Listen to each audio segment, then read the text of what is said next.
venue au musée Granet pour l'exposition Cézanne. C'était super, hein, bien expliqué.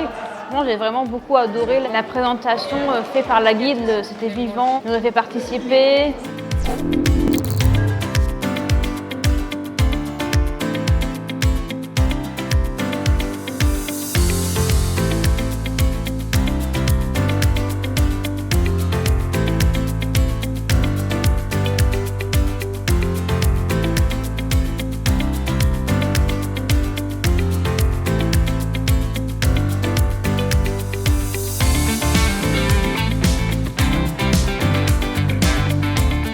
On a eu la chance du coup d'être invité à participer à cette expo et c'est vrai qu'on est très fermé à la culture en fait dans la jeunesse mine de rien et nous l'idée c'est de permettre aux jeunes d'avoir accès à la culture pour se découvrir eux-mêmes aussi sur ce qu'ils aiment, pour développer leur opinion pour plein de choses. Il y a de très beaux tableaux, des tableaux aussi qui sont assez rares et surtout de très belles histoires derrière chaque œuvre. Franchement j'ai bien aimé parce que généralement quand on voit des œuvres, on ne connaît pas trop les histoires qu'il y a derrière et je trouvais ça très enrichissant aussi. La culture, c'est quelque chose d'important. Pas tout le monde y a vraiment accès et je trouve que justement faciliter cette accessibilité, je trouve ça important parce qu'on est riche aussi par notre culture. C'est important de faire venir des jeunes au musée parce que les jeunes, c'est l'avenir et qu'un musée, c'est vivant.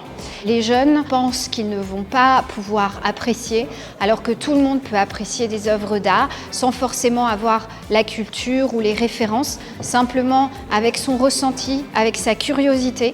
C'est important pour la Fondation Crédit Agricole Alpes Provence de démocratiser la culture auprès des jeunes publics notamment. Ça permet de les éveiller, de leur permettre aussi de s'épanouir et de se réaliser, de se découvrir des fois. Pour certains, c'était la première fois qu'ils poussaient la porte d'un musée. C'est aussi ça notre rôle en tant que facilitateur en termes d'inclusion culturelle. Puis Cézanne, c'est quand même l'artiste phare d'Aix-en-Provence et de la région. Chaque année, on accompagne une centaine de projets. On a accompagné en 2024 près de 70 000 jeunes sur nos 3 départements.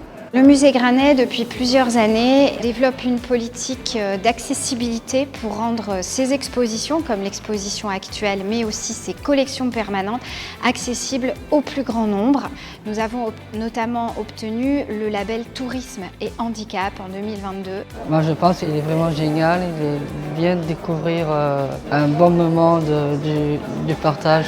La visite était super belle et la médiation est absolument super. Les adhérents et les habitants étaient vraiment totalement inclus. Tout était assez expliqué pour que ce soit accessible pour leur public.